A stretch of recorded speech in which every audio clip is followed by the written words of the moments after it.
قریش کو یہ سہولت حاصل تھی، یعنی ان کو یہ ایڈوانٹیج تھا کہ راستے کے تمام ٹرائبز بیت اللہ کے کسٹوڈینز یعنی خدام ہونے کی وجہ سے ان کا احترام کرتے تھے۔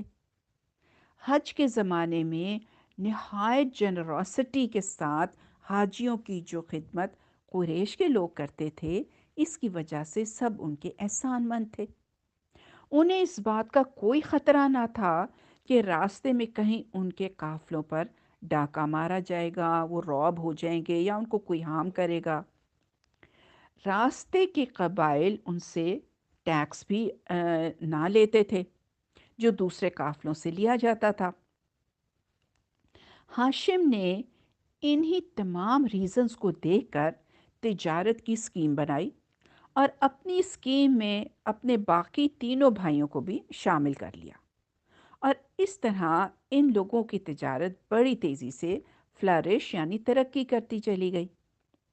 اسی بنا پر یہ چاروں بھائی ٹریڈرز یعنی تجارت پیشہ کے نام سے مشہور ہو گئے، اور جو ریلیشنز انہوں نے سراؤنڈنگ قبائل اور ریاستوں سے قائم کیے، یعنی جو سراؤنڈنگ سٹیٹس تھیں ان سے جو انہوں نے ریلیشنز قائم کیے، ان کی وجہ سے ان کو اصحاب الایلاف بھی کہا جاتا تھا، جس کے معنی ہے الفت پیدا کرنے والوں، یعنی generators of love and affection.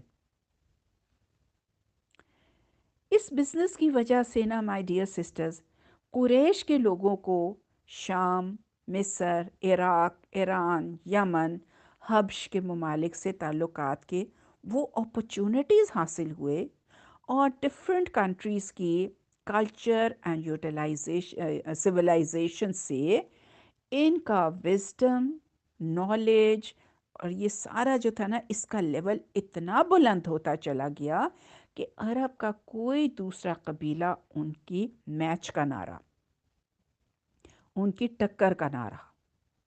مال و دولت کے اعتبار سے بھی وہ عرب میں سب پر فائق ہو گئے، یعنی کہ they became the most affluent tribe۔ اور مکہ عریبین پیننسولا کا سب سے زیادہ اہم تجارتی مرکز بن گیا۔ ان انٹرنیشنل ریلیشنز یعنی بین الاقوامی تعلقات کا ایک بڑا فائدہ یہ بھی ہوا میری بہنوں کہ عراق سے یہ لوگ وہ اسکرپٹ لے کر آئے جو بعد میں قرآن مجید لکھنے کے لیے استعمال ہوا۔ عرب کے کسی دوسرے قبیلے میں اتنے پڑھے لکھے لوگ نہ تھے جتنے قریش میں تھے، اسی لیے نبی صلی اللہ علیہ وسلم نے فرمایا تھا کہ قریش لوگوں کے لیڈرز ہیں۔ یہ مسند احمد کی روایت ہے جو میں نے ابھی آپ کو سنائی ہے۔ اچھا، قریش اسی طرح ترقی پہ ترقی کرتے چلے جا رہے تھے کہ مکہ پر ابراہہ کا اٹیک کا واقعہ پیش آیا۔ اگر اس وقت ابراہہ اس شہر مقدس کو فتح کرنے اور کعبہ کو گران دینے میں کامیاب ہو جاتا تو عرب میں قریش ہی کی نہیں، خود کعبہ کی گلوری یعنی اس کی دھاک بھی ختم ہو جاتی۔ دیکھیں، زمانہ جاہلیت کے عرب کا یہ عقیدہ شیکی ہو جاتا، متزلزل ہو جاتا کہ یہ گھر واقعی بیت اللہ ہے۔ قریش کو اس گھر کے خادم ہونے یعنی کسٹوڈینز ہونے کی حیثیت سے جو رسپیکٹ، احترام پورے ملک میں حاصل تھا وہ ختم ہو جاتا۔ مکہ تک حبشیوں کے آنے کے بعد رومی سلطنت آگے بڑھ کر سیریا اور مکہ کے درمیان کا تجارتی روٹ بھی اپنے کنٹرول میں لے لیتی، اور قریش اس سے زیادہ بری حالت میں ہو جاتے جس میں وہ قصی بن کلاب سے پہلے تھے۔ لیکن جب اللہ تعالیٰ نے اپنی قدرت کا یہ کرشمہ دکھایا کہ پرندوں کے لشکروں نے سٹونز مار مار کر ابراہہ کی لائی ہوئی 60,000 حبشی فوج کو ڈسٹروائے کر دیا، لشکر تھا نا اس کا، اور مکہ سے یمن تک سارے راستے میں جگہ جگہ اس تباہ شدہ فوج کے آدمی گر گر کر مرتے چلے گئے، تو کعبہ کے بیت اللہ ہونے پر تمام اہل عرب کا ایمان پہلے سے بہت زیادہ مضبوط ہو گیا، اور اس کے ساتھ قریش کی گلوری بھی ملک میں، پورے ملک میں پہلے سے زیادہ ہو گئی۔ اب عربوں کو یقین ہو گیا کہ ان لوگوں پر اللہ کا خاص فضل ہے۔ اب کیا تھا کہ وہ فیئرلیسلی عرب کے ہر حصے میں جاتے اور اپنے تجارتی قافلے لے کر ہر علاقے سے گزرتے۔ کسی کی یہ جرأت نہ تھی کہ ان کو چھیڑتا۔ انہیں چھیڑنا تو دور کی بات ہے، ان کی امان میں اگر کوئی غیر قریشی بھی ہوتا نا تو اس کو بھی ہامنا کیا جاتا تھا۔ اب دیکھیں، یہ ساری بات نبی صلی اللہ علیہ وسلم کی بعثت کے زمانے میں چونکہ سبھی کو معلوم تھی، اس لیے اس کا ذکر کی ضرورت نہ تھی۔ یہی وجہ ہے کہ اس سورہ کے 4 شارٹ فقروں میں قریش سے صرف اتنی بات کہی ہے کہ جب تم خود اس گھر یعنی خانہ کعبہ کو بتوں کا نہیں بلکہ اللہ کا گھر مانتے ہو، اور جب تمہیں اچھی طرح معلوم ہے کہ وہ اللہ ہی ہے جس نے تمہیں اس گھر کی وجہ سے یہ امن عطا کیا، تمہاری تجارتوں کو فلرش کیا، یہ فروغ بخشا، اور تمہیں پاورٹی سے بچا کر یہ پراسپیرٹی یعنی خوشحالی نصیب فرمائی، تو تمہیں اسی کی عبادت کرنا چاہیے نا۔ دیکھیں، جیسے میں نے انٹروڈکشن میں آپ کو مینشن کیا کہ یہ کنٹینیویشن ہے اس ڈسکشن کی جو پچھلی سورہ یعنی سورہ فیل میں ہو رہی تھی۔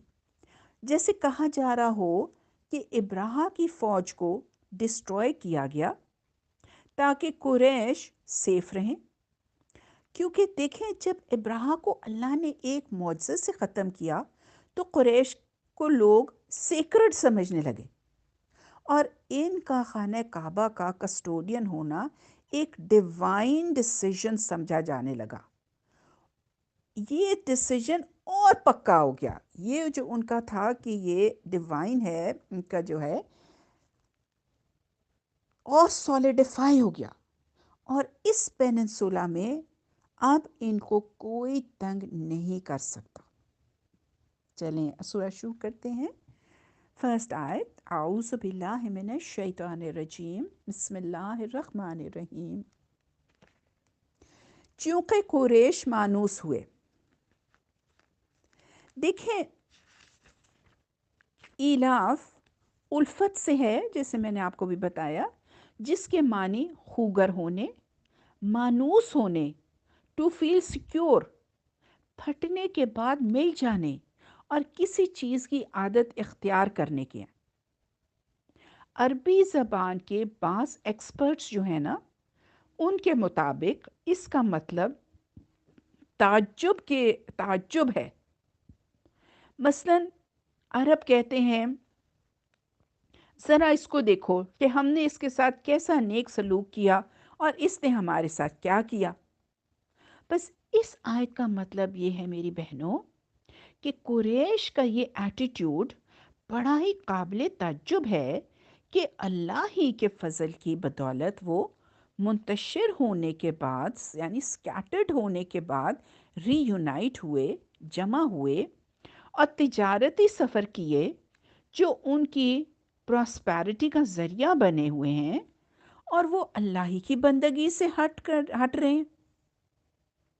دیکھیے، the implication here in the context is that Allah has granted so many favors to Quraysh, especially with regards to defeating Abraha and his army with a divine punishment, that their hearts should soften immediately towards Allah's servitude. Achha, this, my dear sisters, teaches us that our hearts need to become soft before turning to Allah. ہمیں اپنے دل نرم کرنے کی ضرورت ہے۔ اچھا، اگر اس آیت کا تعلق اگلی آیات سے لیں تو مطلب اس کا یہ ہے کہ یوں تو قریش پر اللہ کی نعمتوں کا کوئی شمار نہیں، لیکن اگر کسی اور نعمت کی بنا پر نہیں تو اسی ایک نعمت کی بنا پر وہ اللہ کی بندگی کریں کہ اس کے فضل سے وہ ان تجارتی سفروں کے خوگر ہوئے، کیونکہ یہ ان پر اس اللہ کا بہت بڑا احسان ہے۔ سیکنڈ آیت، جاڑے اور گرمی کے سفروں سے مانوس۔ اچھا، گرمی اور جاڑے کے سفروں سے میری بہنوں مراد یہ ہے کہ دیکھیں، گرمی کے زمانے میں قریش کی جو تجارتی سفر تھے وہ سیریا یعنی شام اور فلسطین کی طرف ہوتے تھے کیونکہ وہ ٹھنڈے علاقے تھے، اور جاڑے میں یعنی ونٹرز کے زمانے میں وہ ساؤتھ آف عرب کی طرف جاتے تھے کیونکہ وہ گرم علاقے تھے۔ اچھا، یہاں لفظ جو یوز ہوا ہے نا وہ سفر یعنی جرنی۔ اب سفر ہوتا ہے جب آپ بہت سا سامان یعنی بیگیج اپنے ساتھ کیری کر رہے ہوں، تو معنی یہ ہوا کہ باوجود اس کے کہ وہ اپنے ساتھ بہت سا سامان لے کر ٹریول کرتے ہیں جو انہوں نے بیچنا ہوتا ہے، وہ پھر بھی سیف ہوتے ہیں رابرز اور لوٹنے والوں سے اس صحرا میں۔ آیت نمبر 3، لہٰذا ان کو چاہیے کہ اس گھر کے رب کی عبادت کریں۔ اچھا، یہاں پہ نا اس گھر سے مراد خانہ کعبہ ہے obviously، اور اللہ تعالیٰ کے ارشاد کا مطلب یہ ہے کہ قریش کو یہ نعمت اسی گھر کی بدولت حاصل ہوئی ہے، اور وہ خود مانتے ہیں کہ وہ 360 بت اس کے رب نہیں ہیں جن کی یہ پوجا کرتے رہے ہیں، بلکہ صرف اللہ ہی اس کا رب ہے۔ اسی نے ان کو اصحاب فیل کے حملے سے بچایا، اسی سے انہوں نے ابراہ کی فوج کے مقابلے میں مدد کی دعا کی، اس کے گھر کی پناہ میں آنے سے پہلے جب وہ عرب میں سکیٹرڈ تھے، منتشر تھے، تو ان کی کوئی حیثیت نہ تھی، کوئی ان کی پوزیشن نہ تھی۔ عرب کے عام قبائل کی طرح وہ بھی ایک نسل کے بکھرے ہوئے گروپ تھا، مگر جب وہ مکہ میں اس گھر کے گرد جمع ہوئے اور اس کی خدمت انجام دینے لگے تو سارے عرب میں آنریبل ہو گئے، محترم ہو گئے، اور ہر طرف ان کے تجارتی قافلے بے خوف و خطر آنے جانے لگے۔ بس انہیں جو کچھ بھی نصیب ہوا ہے اس گھر کے رب کی بدولت نصیب ہوا ہے، اس لیے اسی کی ان کو عبادت کرنی چاہیے۔ دیکھیں، اس آیت سے ہمیں یہ بھی پتہ چلتا ہے میری بہنوں کہ اللہ کی نعمتوں کا شکر ادا کرنے کا پراپر طریقہ یہ ہے to enslave yourself to him. Verbal gratitude alone is not enough. یعنی صرف زبان سے شکر ادا کرنا کافی نہیں ہے۔ دیکھیں، شکر ادا کرنے کے 3 درجے ہوتے ہیں۔ پہلا درجہ تو یہ ہے، یہ بڑی امپورٹنٹ 3 درجے ہیں، ذرا ان کو آپ نے دھیان سے سننا ہے۔ پہلا درجہ تو یہ ہے میری بہنوں کہ اللہ کی نعمتوں کے نعمت ہونے کا احساس دل میں پیدا ہو۔ سیکنڈ درجہ یہ ہے کہ اس احساس کے پیدا ہونے پر انسان اپنی زبان سے بھی اللہ کا شکر ادا کرے، اور تھرڈ درجہ یہ ہے کہ زبان کے علاوہ اپنے عمل سے بھی شکر ادا کرے، یعنی ہم اپنے وجود کو اس کے سامنے جھکا دیں۔ آیت نمبر 4، جس نے انہیں بھوک سے بچا کر کھانے کو دیا اور خوف سے بچا کر امن عطا کیا۔ اچھا، یہ اشارہ ہے اس طرف کہ مکہ میں آنے سے پہلے جب قریش عرب میں سکیٹرڈ تھے تو بھوکوں مر رہے تھے، یہاں آنے کے بعد ان کے لیے رزق کے دروازے کھلتے چلے گئے، اور ان کے حق میں حضرت ابراہیم علیہ السلام کی وہ دعا حرف بحرف پوری ہوئی کہ اے پروردگار، میں نے اپنی اولاد کے ایک حصے کو تیرے محترم گھر کے پاس ایک بے آب و گیا وادی میں لا بسایا ہے تاکہ یہ نماز قائم کریں، بس تو لوگوں کے دلوں کو ان کا مشتاق بنا اور انہیں کھانے کو پھل دے۔ یہ سورہ ابراہیم آیت نمبر 37 میں ہے۔ اور دیکھیں، یعنی جس خوف سے عرب کی سرزمین میں کوئی سیف نہیں تھا، اس سے یہ محفوظ ہے۔ عرب کا حال اس دور میں یہ تھا کہ پورے ملک میں کوئی بستی ایسی نہ تھی جس کے لوگ راتوں کو چین سے سو سکتے ہوں، کیونکہ ہر وقت ان کو یہ ڈر لگا رہتا تھا کہ پتہ نہیں کب کوئی رابرز اچانک ان پر آ جائیں گے۔ کوئی شخص ایسا نہ تھا جو اپنے قبیلے کی لمٹ سے باہر قدم رکھنے کی جرت بھی کر سکتا، کیونکہ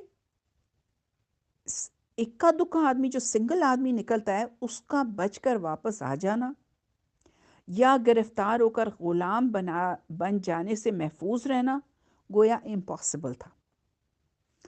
کوئی قافلہ ایسا نہ تھا جو اطمینان سے سفر کر سکے، کیونکہ راستے میں جگہ جگہ ان پر ڈاکے پڑنے کا خطرہ تھا، اور راستے بھر کے جو انفلوئنشل قبائلی سردار تھے، ان کو جب تک برائب نہ کریں، ان کو رشوتیں دے کر تجارتی قافلے سیفلی گزر سکتے تھے۔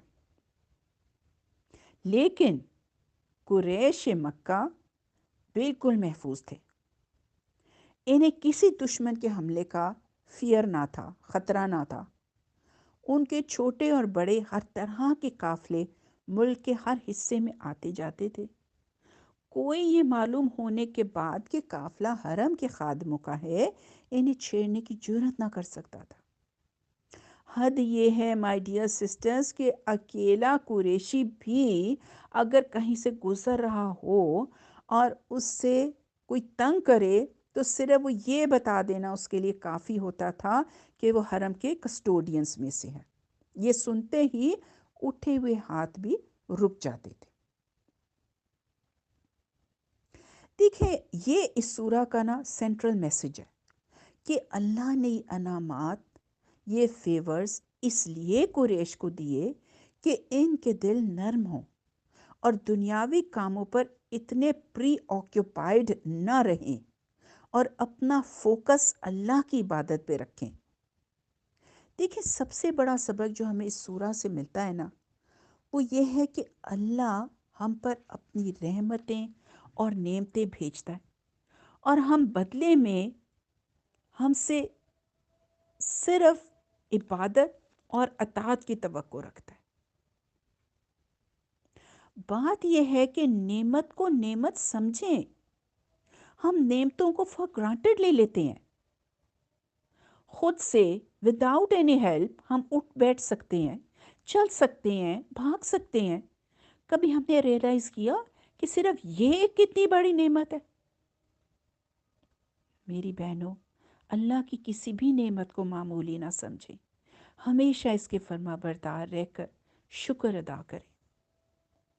الحمدللہ ہماری سورہ کمپلیٹ ہوئی۔ سورہ الماعون فل سورہ۔ دیکھیں، سورہ قریش کا اختتام ہوا تھا کہ اس گھر کے رب کی، یعنی خانہ کعبہ کے رب کی عبادت کرو۔ یہ قریش کے لیے اللہ کا حکم تھا، مگر یہ سورہ الماعون یہ نہیں کہتی کہ ان کو، یعنی کہ قریش کو کیا کرنا چاہیے، بلکہ بتاتی ہے کہ وہ اصل میں کیا کر رہے ہیں۔ اس سوسائٹی کی سوشل کرپشن بتا رہی ہے۔ اچھا، کچھ کی اوپینین ہے کہ یہ مکی سورہ ہے اور کچھ کہتے ہیں کہ مدنی ہے۔ میجورٹی کہتی ہے کہ مکی سورہ ہے۔ اب مکہ میں آپ کو پتہ ہے نا کہ حضور پاک صلی اللہ علیہ وسلم کو کوئی سوشل اور پولیٹیکل پاور نہیں تھی، اور پھر بھی اس سورہ کے تھرو وہ ان پاورفل لوگوں کے بارے میں فرما رہے ہیں جو چاہے کر سکتے تھے اس وقت. یعنی اس سورہ میں the tone has been changed. پچھلی سورہ میں اللہ نے فرمایا کہ میں نے تمہیں کھانے کو دیا، سیفٹی دی، یعنی اپنے انعامات بتا رہے ہیں، مگر اس سب کے باوجود وہ نہیں بدلے. تو اب اللہ ان کو وارن کر رہے ہیں. اچھا، ایسے پڑھیں تو لگتا ہے کہ یہ سورہ 2 پارٹس میں ڈیوائیڈڈ ہے. آیت 1 سے 3 تک اللہ ایک قسم کے شخص کا ذکر کرتے ہیں، اور آخرت کو جو آخرت کو جھٹلاتا ہے، یتیم کو دھکے دیتا ہے اور مسکین کو کھانا دینے سے روکتا ہے، یعنی اکساتا نہیں ہے، ارج نہیں کرتا. آیت 4 سے آخر تک بتایا جا رہا ہے کہ تباہی ہے جو نماز میں غفلت برتتے ہیں، جو نماز غفلت سے پڑھتے ہیں، دکھاوا کرتے ہیں اور ڈیلی یوز کی چیز بھی لوگوں کو نہیں دیتے. اچھا، ایسے لگتا ہے نا کہ 2 گروپس ہیں، مگر ہم دیکھیں گے کہ یہ ایک ہی گروپ ہے، اور وہ ہے کہ یہ قریش سے بات ہو رہی ہے. دیکھیں، ہو سکتا ہے کہ آپ کسی دین میں ہوں، مگر اگر آپ کا بیلیف، آپ کا یقین کمزور ہے تو آپ بہت جلدی ہی برائی کی طرف مائل ہوں گے، کیونکہ آپ جواب دہ ہونے پر یقین نہیں رکھتے. اچھا دیکھیں، اگر ٹریفک لائٹ ہے اور ساتھ کیمرہ بھی لگا ہوا ہے تو پھر ہر کوئی رک جائے گا ریڈ لائٹ پہ، یعنی پھر ہمارا تقوی بڑھ جائے گا، تاکہ کیونکہ ہم پھر جواب دہ ہوں گے. یعنی کہ میں کہوں گی کہ بھئی میری تصویر کھنچ جائے گی اگر میں نے ریڈ لائٹ کو بریک کیا، اور جرمانہ دینا پڑے گا.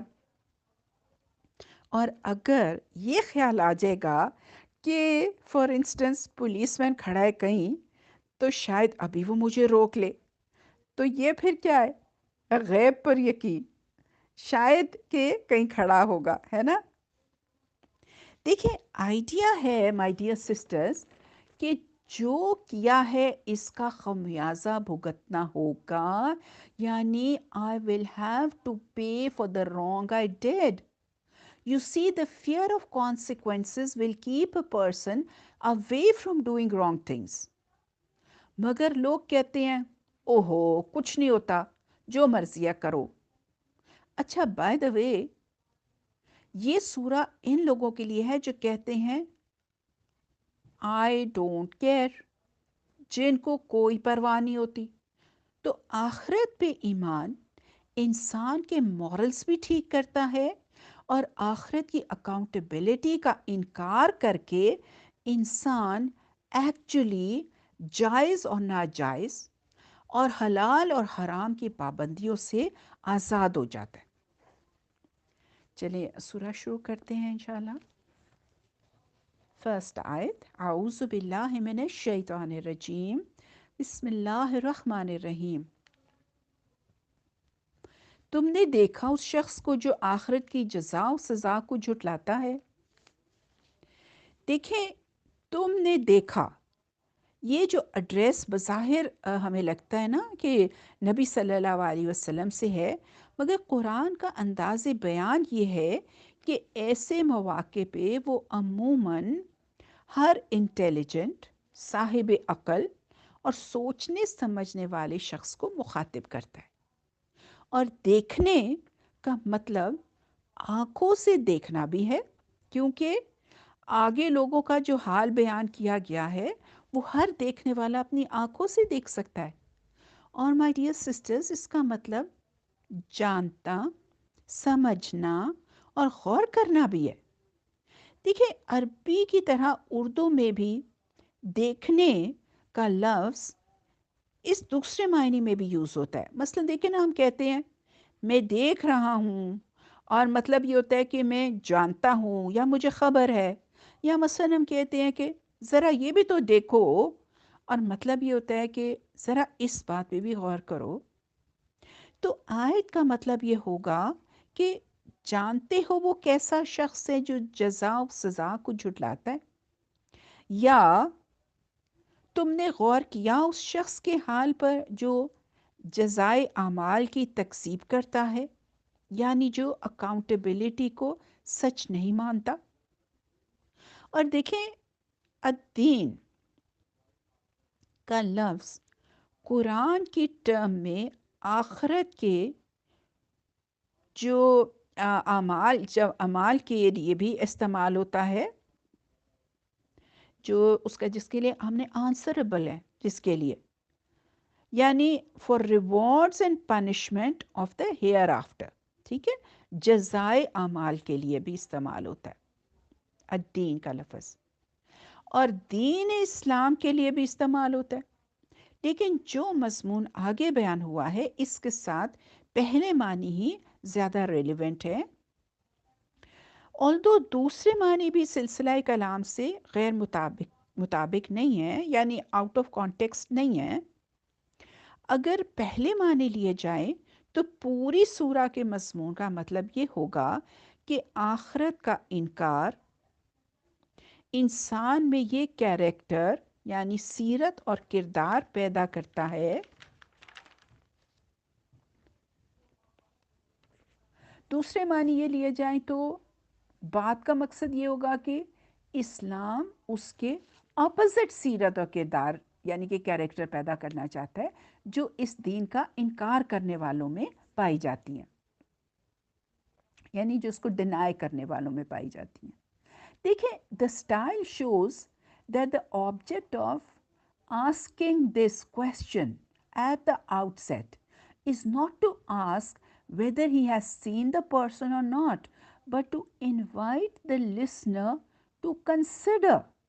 یعنی انداز کلام سے محسوس ہوتا ہے کہ یہاں اس سوال سے بات کا آغاز کرنے کا مقصد یہ پوچھنا نہیں ہے کہ تم نے اس شخص کو ایکچولی دیکھا ہے یا نہیں، بلکہ لسنر کو، سامع کو اس بات پہ غور کرنے کی دعوت دینا ہے کہ آخرت کی اکاؤنٹیبلٹی، جزا و سزا کا انکار آدمی میں کس قسم کا کردار پیدا کرتا ہے، اور اسے یہ جاننے کا خواہش مند بنانا ہے کہ اس عقیدے کو جھٹلانے والے کیسے لوگ ہوتے ہیں، تاکہ وہ ایمان اور آخرہ کی اخلاقی اہمیت، مورل سگنیفیکنس سمجھنے کی کوشش کرے.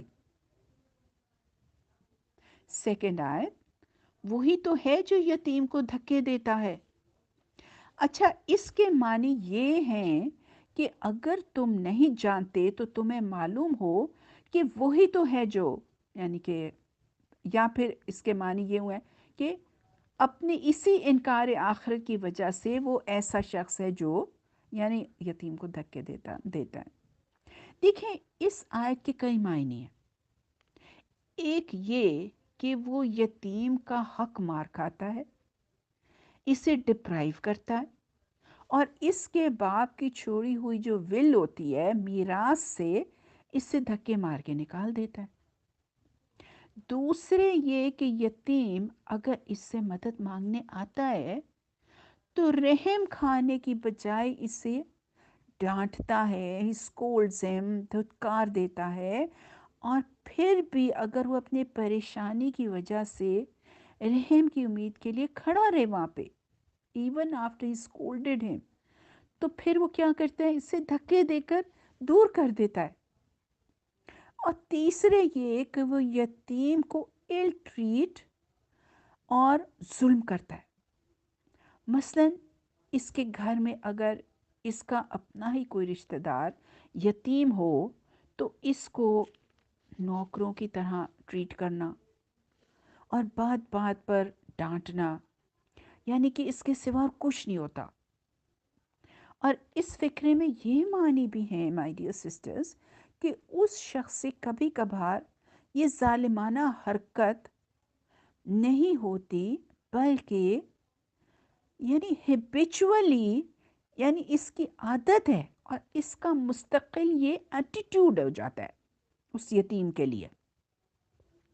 اسے یہ احساس ہی نہیں ہوتا، وہ ریئلائز ہی نہیں کرتا یہ کوئی برا کام ہے جو وہ کر رہا ہے، بلکہ وہ بڑے اطمینان کے ساتھ یہ ایٹیٹیوڈ اختیار کیے رکھتا ہے اور سمجھتا ہے کہ یتیم بے بس، ہیلپ لیس ہے، اس لیے کوئی حرج نہیں کہ اس کا حق مار کھایا جائے یا بی انکائنڈ ٹو ہم، اسے ظلم و ستم کے ساتھ رکھا جائے، یا وہ ہیلپ مانگنے کے لیے آئے تو اسے دھتکار دیا جائے۔ اچھا، اسی سلسلے میں نا ایک بڑا عجیب واقعہ ہے، میں آپ کو سناتی ہوں۔ ابو جہل ایک یتیم کا وصی یعنی گارڈین، محافظ سمجھ لیں، تھا۔ وہ بچہ ایک روز اس حالت میں اس کے پاس آیا کہ اس کے جسم پہ کپڑے تک نہ تھے، اور اس نے التجا کی کہ اس کے باپ کے چھوڑے ہوئے مال میں سے وہ اسے کچھ دے دے، مگر اس ظالم نے اس کی طرف توجہ تک نہ کی اور وہ کھڑے کھڑے آخرکار مایوس ہو کر لوٹ گیا۔ قریش کے سرداروں نے شرارت کرتے ہوئے اس سے کہا کہ محمد صلی اللہ علیہ وسلم کے پاس جا کر شکایت کرو، وہ ابو جہل سے سفارش کر کے تجھے تیرا مال دلوا دیں گے۔ بچہ بیچارہ ڈڈ ناٹ نو کہ ابو جہل کا حضور پاک صلی اللہ علیہ وسلم سے کیا تعلق ہے، اور یہ بدبخت اسے کس ریزن کے لیے یہ مشورہ دے رہے ہیں۔ وہ سیدھا حضور پاک صلی اللہ علیہ وسلم کے پاس پہنچا اور اپنا حال آپ سے بیان کیا۔ آپ اسی وقت اٹھ کھڑے ہوئے اور اسے ساتھ لے کر اپنے بدترین دشمن ابو جہل کے گھر تشریف لے گئے۔ آپ صلی اللہ علیہ وسلم کو دیکھ کر اس نے آپ کا استقبال کیا، ویلکم کیا، اور جب آپ نے فرمایا کہ اس بچے کا حق اسے دے دو تو وہ فوراً مان گیا اور اس کا مال لا کر اسے دے دیا۔ قریش کے سردار ویٹ کر رہے تھے کہ دیکھیں ان دونوں کے درمیان کیا ہوتا ہے، وہ کسی مزیدار فائٹ کی امید رکھتے تھے، مگر جب انہوں نے یہ معاملہ دیکھا تو حیران ہو کر ابو جہل کے پاس آئے اور اسے تانا دے دیا کہ تم بھی اپنا دین چھوڑ گئے ہو۔ اس نے کہا خدا کی قسم میں نے اپنا دین نہیں چھوڑا، مگر مجھے ایسا محسوس ہوا کہ محمد صلی اللہ علیہ وسلم کے لیفٹ اور رائٹ، دائیں اور بائیں ایک حربہ ہے، اسپیئر سمجھ لیں، جو میرے اندر گھس جائے گا اگر میں نے ذرا بھی ان کی مرضی کے خلاف حرکت کی۔ اس واقعے سے نہ صرف دیکھیں یہ معلوم ہوتا ہے کہ اس زمانے میں عرب کے سب سے زیادہ ترقی یافتہ، ایلیٹ اور معزز قبیلے تک کے بڑے بڑے سرداروں کا یتیموں اور دوسرے ہیلپس لوگوں کے ساتھ کیا سلوک تھا، بلکہ یہ بھی معلوم ہوتا ہے کہ رسول اللہ صلی اللہ علیہ وسلم کس بلند اخلاق کے مالک تھے، ان کا کیریکٹر کتنا زبردست تھا، اور آپ کے اس اخلاق کا آپ کے بدترین دشمنوں تک پر کیا روب تھا۔ سبحان اللہ۔ آیت نمبر 3، اور مسکین کا کھانا دینے پہ نہیں اکساتا۔ دیکھیں یہاں میری بہنوں، یہ نہیں کہا گیا کہ وہ مسکین کو کھانا دینے پر نہیں اکساتا، ارج نہیں کرتا، لیکن یہ کہا گیا کہ وہ مسکین کا کھانا دینے پر نہیں اکساتا، یعنی جو کھانا مسکین کو دیا جاتا ہے نا، وہ دینے والے کا کھانا نہیں بلکہ اسی مسکین کا کھانا ہے، وہ اس کا حق ہے جو دینے والے پر عائد ہوتا ہے، اور دینے والا کوئی بخشش نہیں دے رہا ہے بلکہ اس کا حق ادا کر رہا ہے۔ The giver is not doing him any favor but rendering him his right۔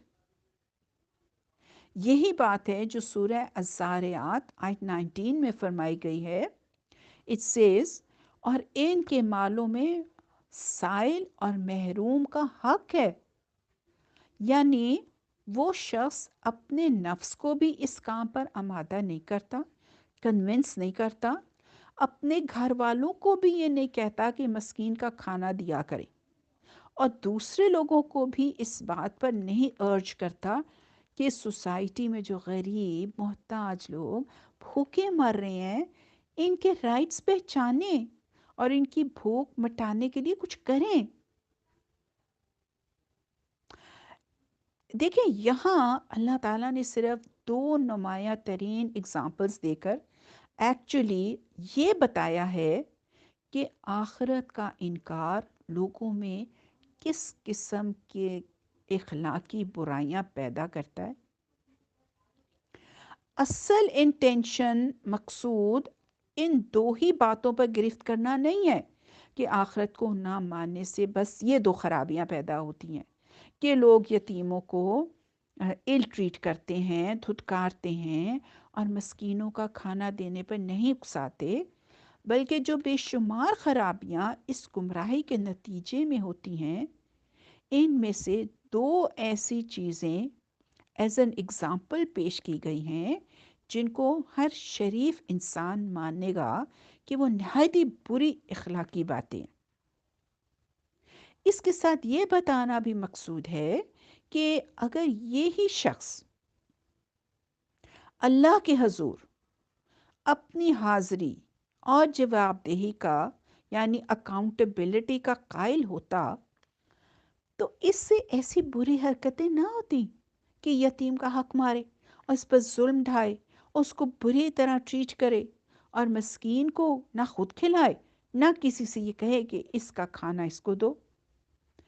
آخرت کا یقین رکھنے والوں کی کوالٹیز میں تو وہ ہیں جو سورہ عصر اور سورہ بلد میں بیان کیے گئے ہیں، یعنی کہ وہ ایک دوسرے کو خلق خدا پہ رحم کھانے کی نصیحت کرتے ہیں اور وہ ایک دوسرے کو حق پرستی اور رائٹس دینے کی نصیحت کرتے ہیں۔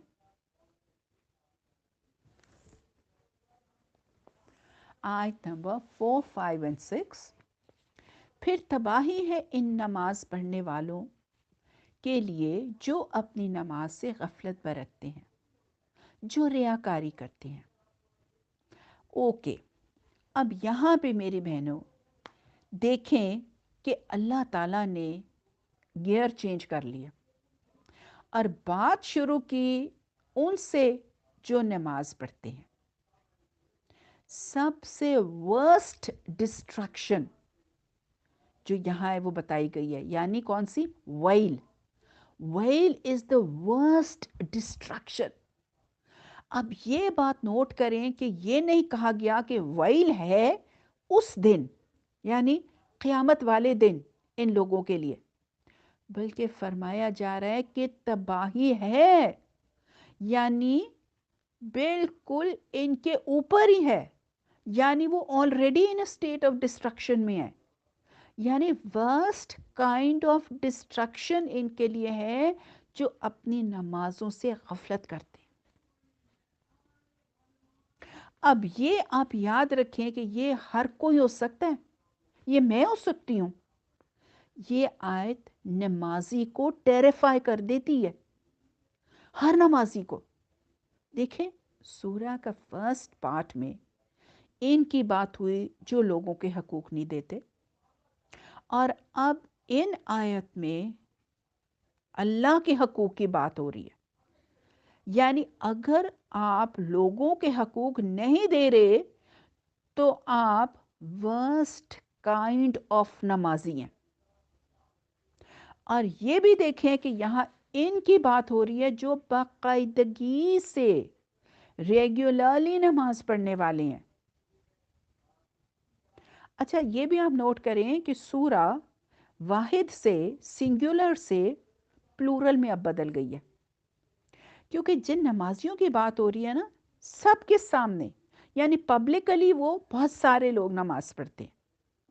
یہ بات اللہ ہمیں آگے بتاتے ہیں کہ یہ لوگ شو آف کے لیے، دکھاوے کے لیے نماز پڑھتے ہیں۔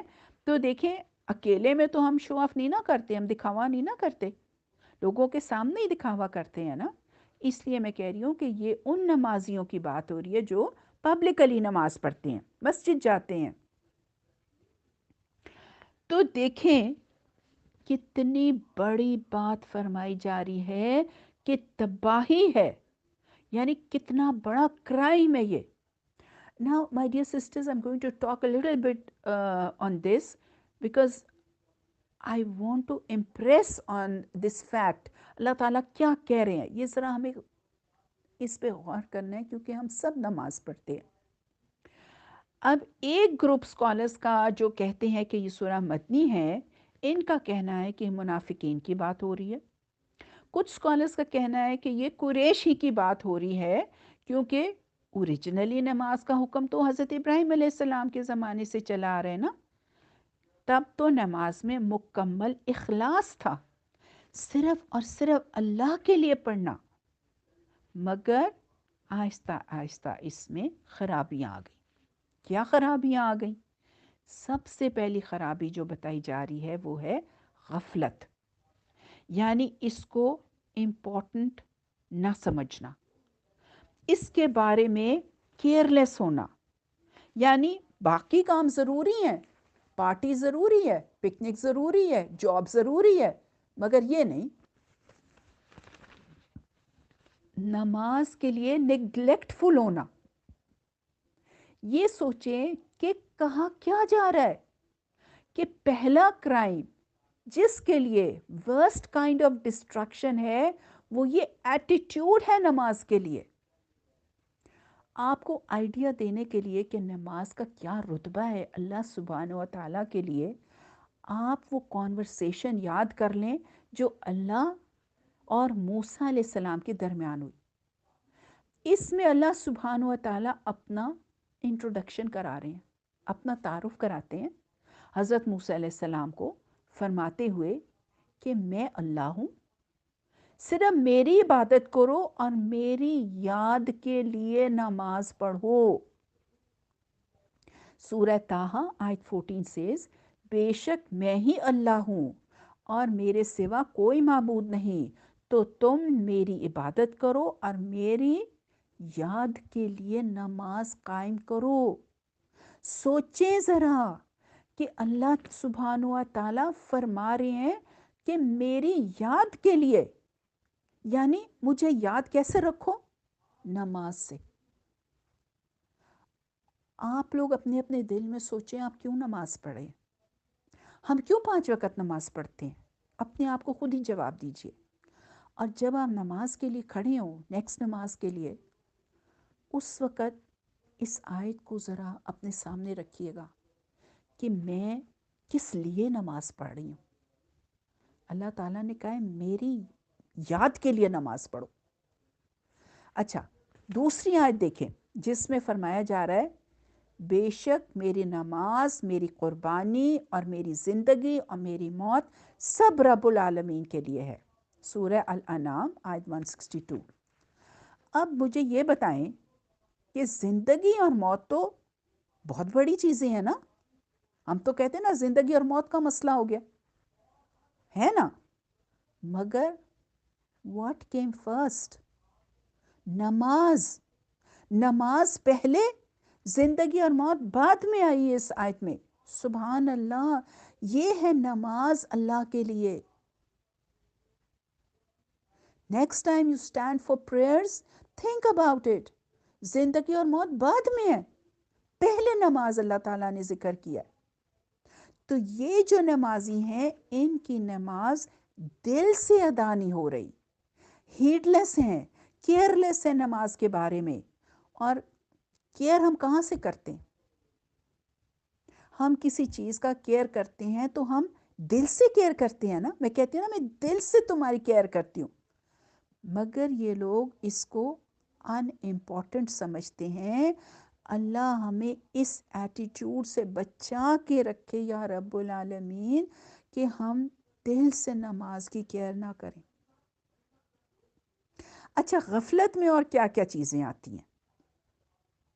وضو پراپر نہ کرنا، کبھی نماز پڑھنا کبھی نہ پڑھنا، جلدی جلدی سجدہ کرنا، رکوع پراپر نہ کرنا، نماز کو ڈیلے کرتے جانا اور بالکل آخری وقت میں نماز پڑھنا، جلدی جلدی نماز ختم کرنے کی کوشش کرنا.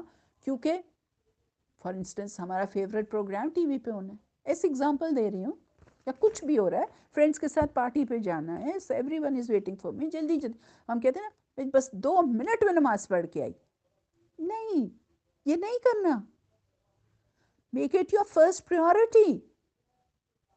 ہم ایسے نماز کو لیتے ہیں جیسے یہ ایک آبسٹیکل ہے آپ کے امپورٹنٹ کاموں کے درمیان. یہ یاد رکھیں کہ زندگی اور موت سے پہلے اللہ نے نماز کا مینشن کیا ہے. ہمیں پیدا ہی اس لیے کیا گیا ہے کہ اللہ کی عبادت کریں. ہم کہتے ہیں اٹس نو بگ ڈیل، کوئی بڑی بات نہیں ہے. پنجابی میں کہتے ہیں نا کوئی گل ہی نہیں ہے، یا ڈونٹ میک اے فس آؤٹ آف اٹ. بچے ایسے ہی کہتے ہیں نا، موم ڈونٹ میک اے فس آؤٹ آف اٹ. مغربی ہے نا، پڑھ لوں گی، ابھی ٹائم ہے. اور یہ بات ہم اپنے آپ کو کہتے رہتے ہیں. ایٹ ٹائمز میں خود بھی اپنے آپ کو بھائی پڑھ لوں گی یار، میں یہ تو کر لوں، میں وہ تو کر لوں. ہمیں ایکچولی اپنا دن نماز کے ساتھ پروگرام کرنا ہے. اگر کہیں میں نے جانا ہے، کسی کو ملنے جانا ہے، تو وہ ٹائم دیں جو نماز کے ساتھ کلیش نہ کرتا ہو. اگر آپ ایسی جگہ جا رہی ہیں جہاں آپ نماز نہیں پڑھتی، جہاں نماز نہیں پڑھ سکتی، فار انسٹنس شاپنگ کے لیے جا رہے ہیں، تو ایسا پروگرام بنائیں کہ آپ نماز پڑھ کے جائیں.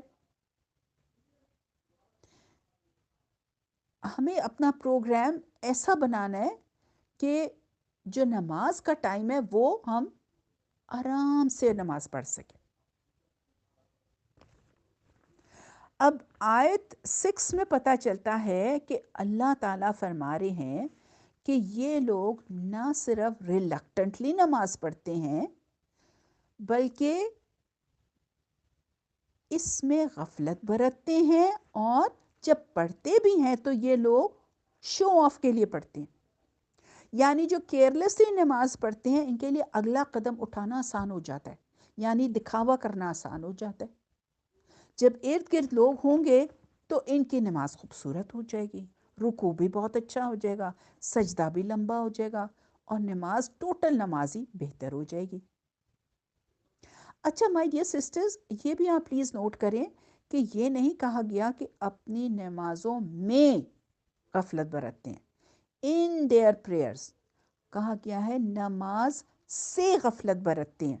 اوکے، دیکھیں کیونکہ ہم میں سے تقریباً سبھی نماز میں مثلاً کبھی خیال بھٹک جاتا ہے، کبھی ہم 5 رکعت پڑھ لیتے ہیں، کبھی سجدہ ایک زیادہ ہو گیا. تو اگر اللہ نے فرمایا ہوتا نا کہ نماز میں غفلت برتتے ہیں، تو پھر تو ہم میں سے تقریباً سبھی پکڑ میں آ جاتے. مگر آپ کو پتہ ہے نا، اس کے لیے بھی حضور پاک صلی اللہ علیہ وسلم نے ہم نے سجدہ سہو کا طریقہ بتا دیا ہوا ہے کہ اگر کوئی بھول لاحق ہو گئی تو حضور پاک صلی اللہ علیہ وسلم نے اس کی تلافی کے لیے سجدہ سہو کا طریقہ مقرر فرما دیا ہے. اب قریش کے لوگ تو آپ دیکھیں کعبہ کے کسٹوڈینز تھے، اس لیے ان کے لیے ضروری تھا کہ نماز پڑھیں. تو وہ وہاں پڑھنے کی کوشش کرتے تھے جہاں بہت سے لوگ ان کو دیکھ لیں، یعنی دکھاوے کے لیے، یعنی so that people should say واہ واہ جی یہ کتنے نمازی ہیں یا کتنے عبادت گزار ہیں. تو اللہ نے ان کو ایکسپوز کر دیا.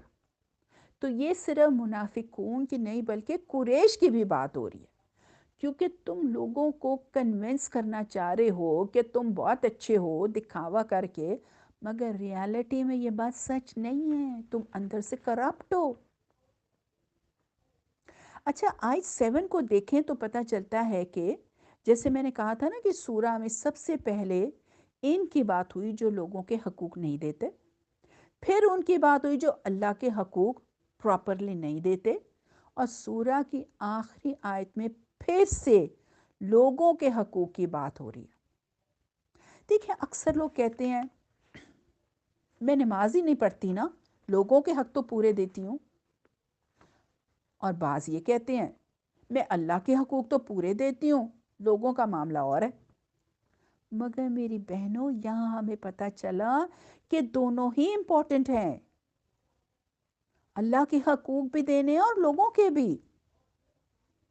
آیت 7 اور معمولی ضرورت کی چیزیں دینے سے گریز کرتے ہیں. اب یہاں پہ اصل میں لفظ معاون یوز ہوا ہے.